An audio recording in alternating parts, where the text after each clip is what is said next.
Good morning, good afternoon and good evening everybody. Thank you for taking the time to tune back in again to the channel and taking another look at one of these custom resto mods. This time around it's a 2006 Matchbox Volkswagen Beetle 4x4.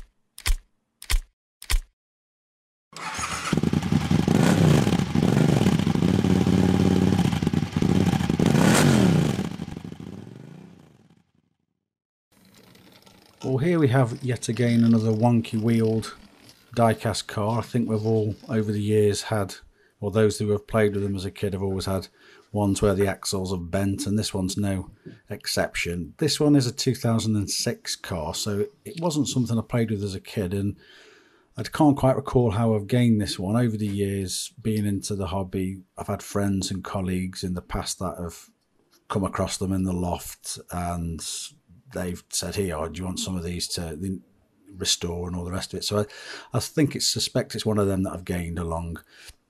Typical of the Matchbox in the later years, where it's the plastic base and chips quite easily.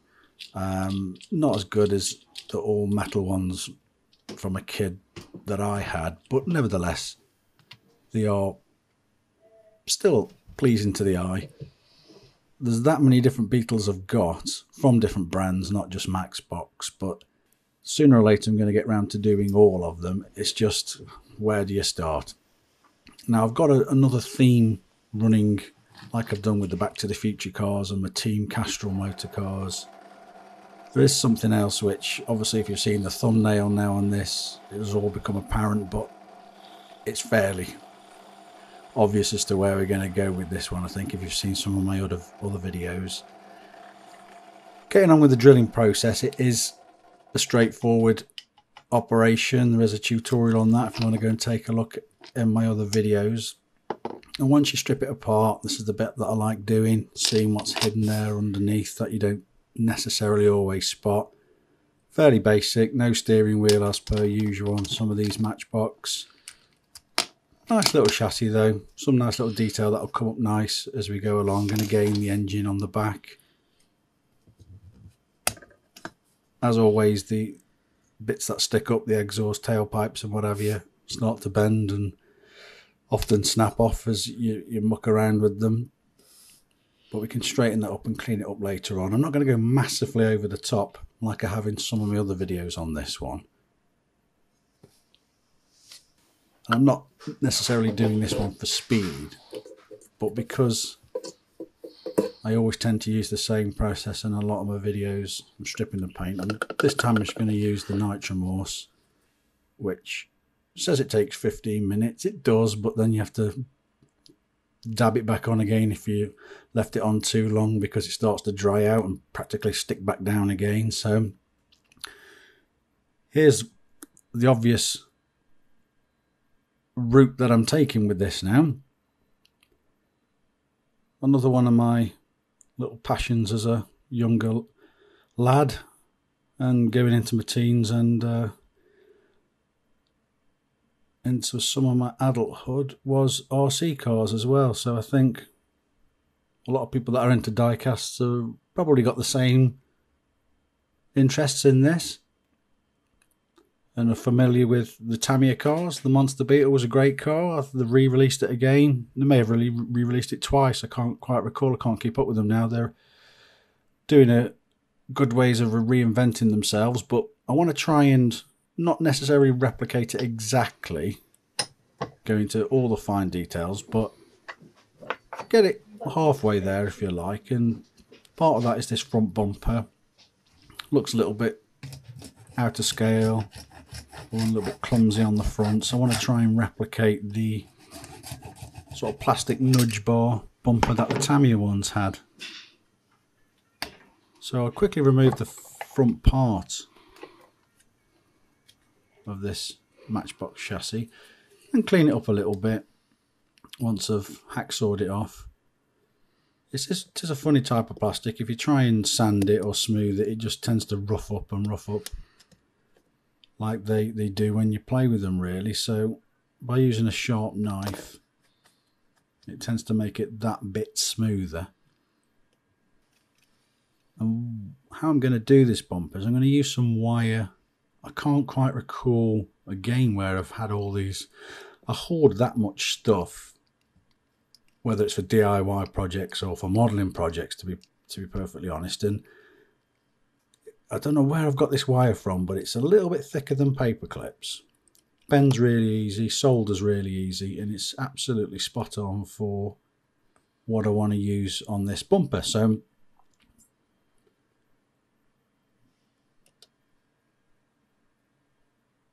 fairly straightforward to do.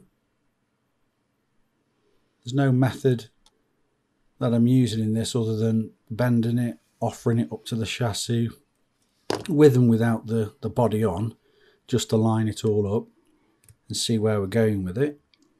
Bend it a little bit more, then offer it up and just literally work your way around it. Straight and easy to do. I've got enough of this stuff to go into production and practically make a lifetime supply of roll cages and roll bars for half the Matchbox and Hot Wheels community, to be honest. But as I say, I can't quite recall where I've got it from. Easy to snip, easy to linish down, easy to bend. And as you can see, it's starting to take the form at the front of this Beetle. Monster Beetle, all it needs now is a little cross part, and I'm simply going to solder this together. I'm not going for out and out neatness at this stage, because I'll sand it down or file it down and spray it up black afterwards, which again, using solder, takes a matter of minutes just to shape it and get it all the way back down to something a bit more aesthetically pleasing.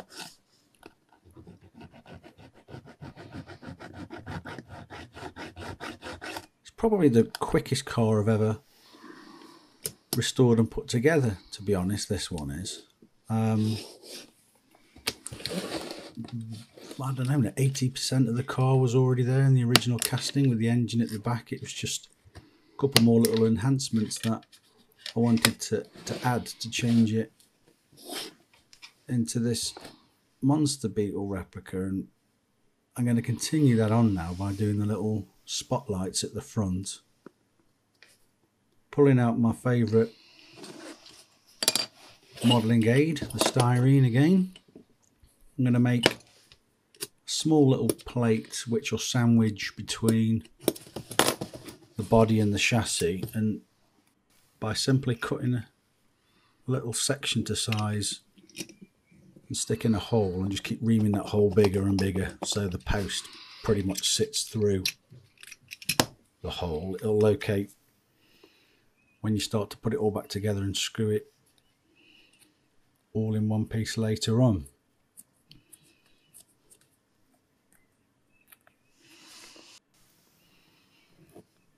As always, it's a little matter of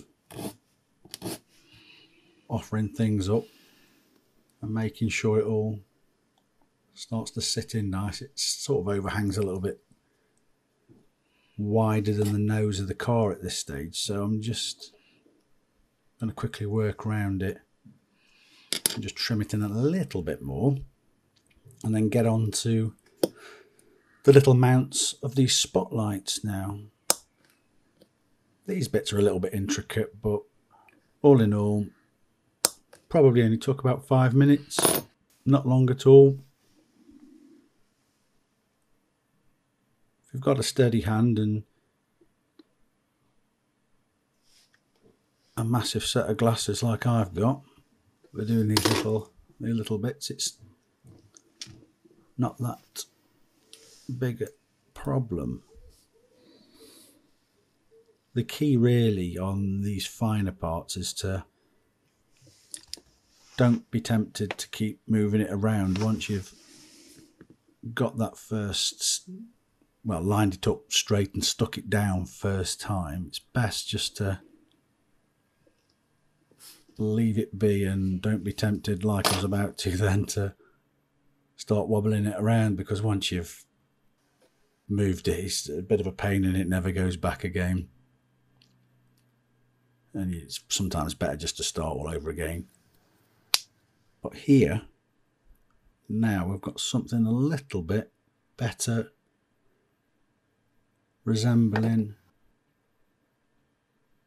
the Monster Beetle, and all I've literally done is that styrene spotlights and the bumper, and already it's taken a big transformation. But the biggest one now is onto some of these 3D printed wheels that I've found from Kyamsil Design. I'll put the link in the description. There's a big game called Gaslands, like a roll dice playing game, and there's quite a few guys that make a lot of parts for the cars, because they're all based on 1/64 cars. It's a bit like an apocalyptic type thing. I don't know too much about the game, but you can Google it and have a look around. But this guy, like a fair few others, makes some great little engine parts, guns, exterior parts and all the rest of it, and a great selection of wheels. He does some in lots of various sizes, lots of wheels, lots of tyres. Very, very good. Excellent quality. And all I'm going to do is paint them a little bit of primer and a little bit of metallic gold Tamiya spray, and it'll start to transform itself into this iconic Tamiya car.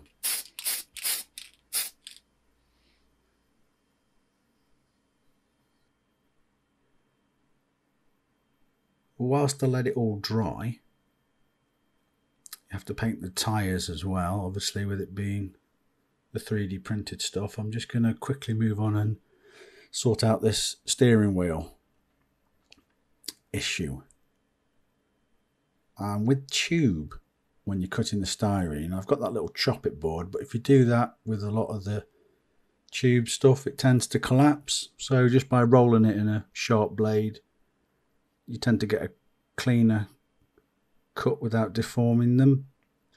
So just by starting off a little bit chunky, you can start to sand it down, make it a little bit more to scale, and get a little bit more fiddlier and trim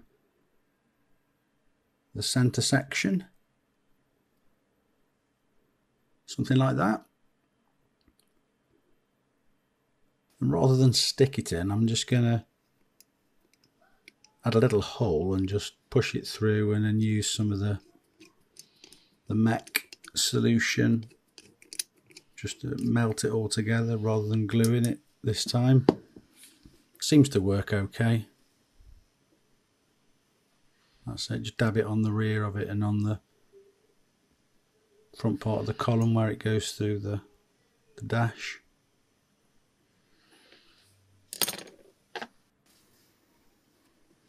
So once the wheels and tyres have dried, it's a simple push fit. Simple as that.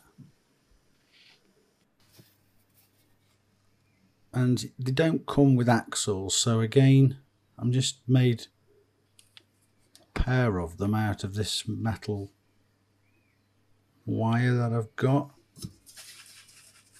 The holes are a little bit too big to use paper clips. Like I say, this wire is slightly thicker gauge than the paper clips, but it seems to fit okay.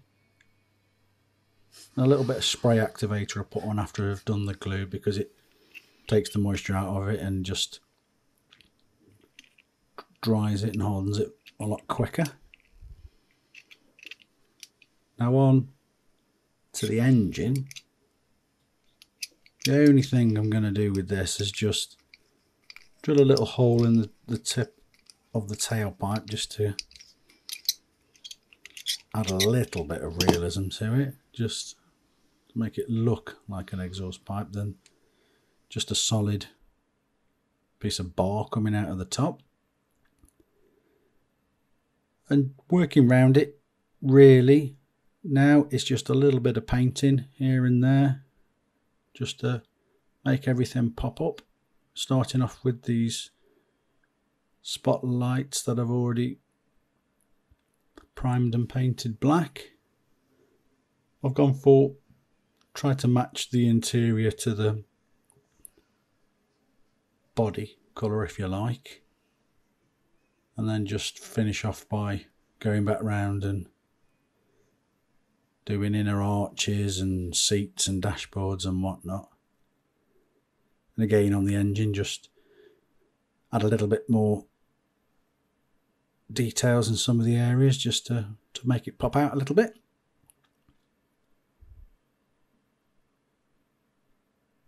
My plan is, as I go along with these Tamiya themes, is to try and make a few of these little cars in miniature and have a little selection of them. There's been some great cars over the years. I think they've been, I don't know, a staple part of a lot of guys my age. It was the Xbox of our era, I think the RC cars were, especially the Tamiya ones, or the Lunchbox, Sand Scorchers, Boomerangs, Wild Ones. You know, there was times when there was, I think there was about 10 of us as friends. We all used to pile around my mate's house, and his dad rigged up all these chargers in the garage, and there'd be, you know, we'd just be having these massive races and jumping them throughout the cul-de-sac. It was great times back in the early 80s and mid 80s. It was great fun. And here I am all these years later playing with little die-cast cars, putting them back together again. But hey ho, here we go. Now what I'm doing, because the text on this, the Monster Beetle, it's white. I haven't got a white printer, so I'm basically going to use another technique and sort of wrap it, if you like. Wrap the whole car. And it's a lot easier when there's different colours, and they can sort of blend into each other. But when it's all one colour, it does become a little bit more difficult, because as the reds overlap the other reds, they become redder than red, and before you know it, it can look a little bit of a mess. So what I've decided to do in this one is bring it forward some of my other plans for other videos, well, ahead if you like, and on this one do a few masking techniques, some weathering techniques. Not over the top, because I want to leave that for another video. But how this one's come out is not perfect to how I would have liked. It's not that much noticeable on video, but to my eye and under the lights you can see where parts of the decals have overlapped. So if you've never used some of these weathering paints from Tamiya, they're very, very good. Used a lot in obviously the military scale models, but you've got replica grass, sand, soil, tarmac, pavements, powdered snow. And I did this little swatch board, if you like, just to help me out when I'm doing some of these models. But it's good stuff. Sometimes it dries up if you don't use it all the time, so if you just drop a little bit of thinners in there. But as you can see, got proper little textures and proper little synthetic bits of grass. Looks like I've poked my finger through the toilet paper now, so I'll just go and clean that up. And yeah, good stuff, good stuff. So what my plan is to go around the car, but first of all I'm just going to airbrush some lighter colours around. And sometimes I think less is more. It's a difficult one. I always think doing a rat car or a beat up car, or a rat rod, or a rusty car, or bits of cars that have got dirt and muck all over it, it's actually a lot harder to do than what people think. Some people hit it absolutely spot on. Some you know, you look at some of them and you think, well, really, I've never seen a car that rusty before, or a car that dirty before. It's a very fine thing to do, and sometimes I think less is more. But all I'm aiming to do really on this one is just to sort of hide and blend in where some of the decals, as I say, have overlapped. So I'll start by using some of this NATO Brown XF, the flat paint. You don't want to be using glossier paint on this because dirt and mud isn't glossy unless it's wet, but by and large it's dry, it's matte. So all I'm doing is just hiding a little bit of cardboard and getting the areas where I want it to be a bit heavy to start with, and then blend it in. And you're very, very hardly doing it. It doesn't almost look like I've done it at all on this side, but then when you compare it to that, you can see where I've just tried to blend it in a little bit on the side, because, you know, dirt and rally cars and Baja cars, any sort of off-road cars, there's certain places where mud will spray and where mud won't spray, looking at the wheels. And again, I think by its very nature, off-roading, there's a bit of inconsistency as well. So I'm just going to do a little bit more on that side, and obviously on the wheels and tyres, because they can't go amiss. So I'll just, whilst I've got the airbrush out at this stage, I'll just have a little bit of a tickle of that. And again, on the grips of the wheels, sorry, on the grips of the tyres, they wouldn't be 100% clean. So all I'm just going to do is chuck a little bit of paint down, wash it round a little bit, and then just roll the tyre back and forth through it, just to replicate a little bit of colour of the dirt on the tyres. And then I'll do the same with the weathering paint later on.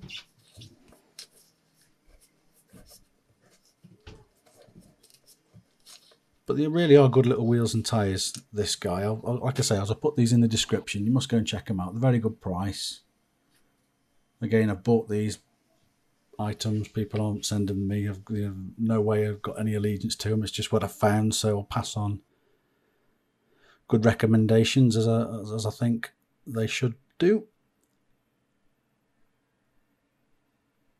And this stuff then, going on to the soil effect texture paint, it's a bit gloopy, so don't use your best brushes at this stage. And a bit like I said, when using the airbrush, less is more, I personally think. But again, the inconsistency as well, so I'm not going to make it absolutely